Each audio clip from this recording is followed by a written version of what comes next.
allowing laws to be used as vehicles and instruments to rule. Diane To, TVB News. Hong Kong's consumer watchdog says not enough is being done to protect first-hand property shoppers from unfair sales tactics. Liz Yoon reports. The Consumer Council interviewed 602 potential property buyers this year to see how effective the residential properties first-hand sales ordinance has been in protecting consumer interests. In a survey, many said they had heard of the law, but only a few said they understood it. It found a number of trade practices that could seriously undermine consumers' rights. For example, it uncovered many instances of property developments that exploited a loophole in the law that creates confusion over the number of units that are up for sale.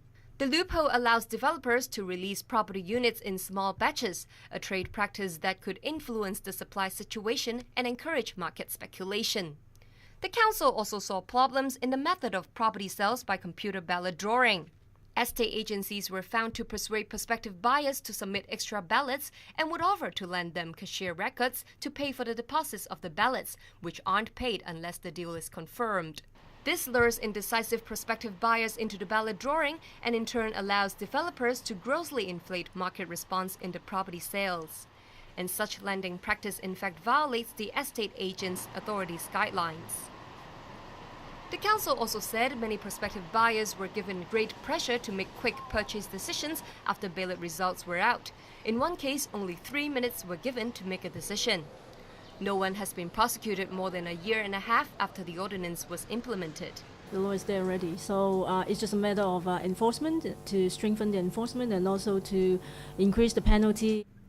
The consumer watchdog said the law also needs to be amended to plug loopholes and better protect consumers' rights. For example, it suggested the cooling-off period be increased from 5 working days to 2 weeks, and if the buyer decides not to buy the property in the end, the rate of deposit forfeited should be lowered.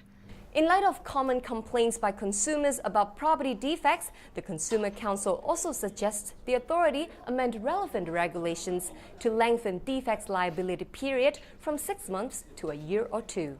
Liz Yun, TVB News. World leaders gathered today for the Asia-Pacific Economic Cooperation Summit in Beijing.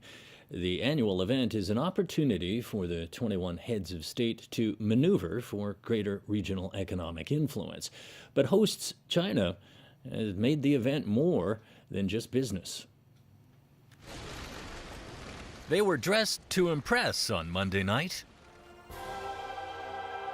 And then the leaders and their guests were treated to a lavish welcoming banquet that only the Chinese capital could stage.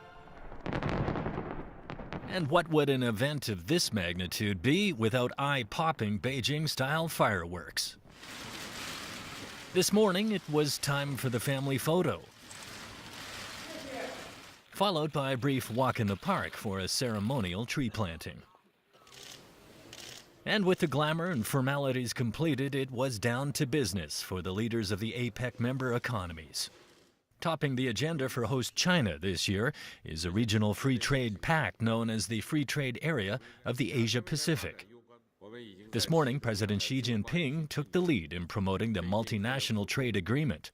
He called APEC a big family and said that deeper integration will benefit all member countries. He called for speeding up efforts to establish the free trade zone and other efforts to promote business ties. Having reached consensus on starting that free trade zone, Xi told leaders it is now time to translate the consensus into action. Meanwhile, APEC business leaders have been grappling with how to take down barriers in overseas investment, particularly in emerging economies.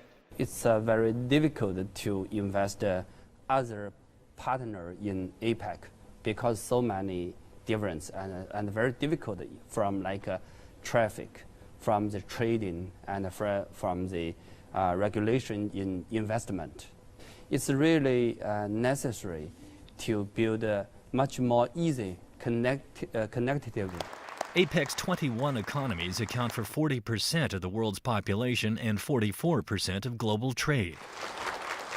At the close of today's Leaders Summit, Xi Jinping promised that APEC members will work together with the United Nations to help African countries combat the Ebola epidemic. Guilty verdicts have been handed down to the crew of the South Korean ferry disaster that killed more than 300 passengers last April.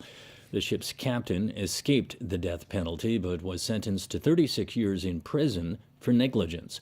And the chief engineer got 30 years after being found guilty of homicide.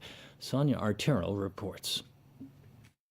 Prosecutors were hoping the Gwangju District Court would put Captain Lee Jun-seok to death.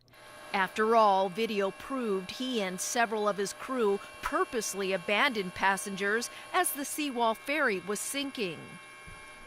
The court acquitted Lee of homicide, saying it believed Lee didn't know his action would lead to so many deaths.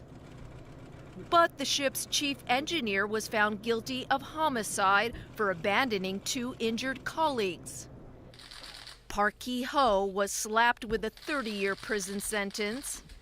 After fleeing the ferry, Park never alerted rescuers, even though he knew his shipmates would die without help.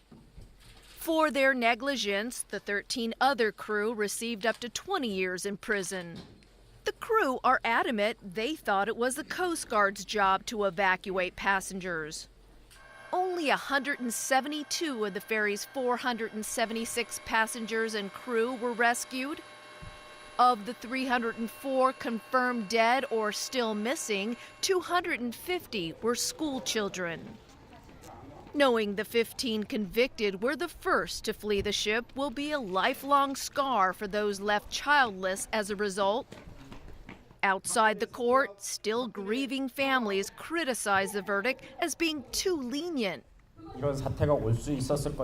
To ensure the punishment fits the crime, the families plan to send more evidence to the Court of Appeal.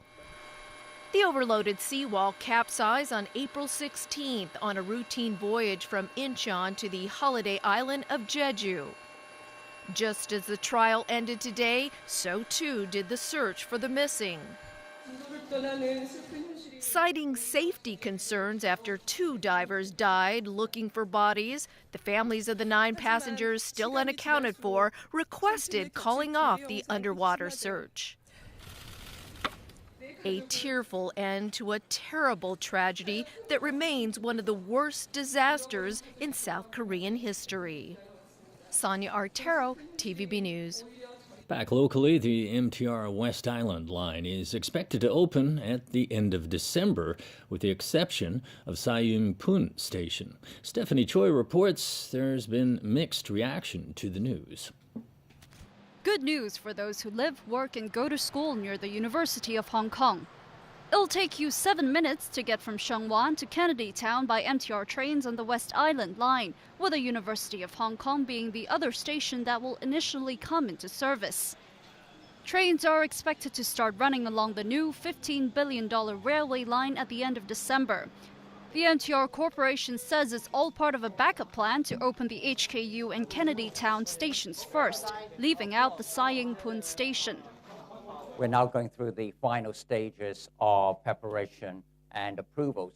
Once we have done all that, we will announce an exact date for that opening using the backup plan. We would look to make this announcement of the exact date in early December. Until the opening of the Sayung-pun station in the first quarter of 2015, trains on the 3-kilometer West Island line will bypass that station.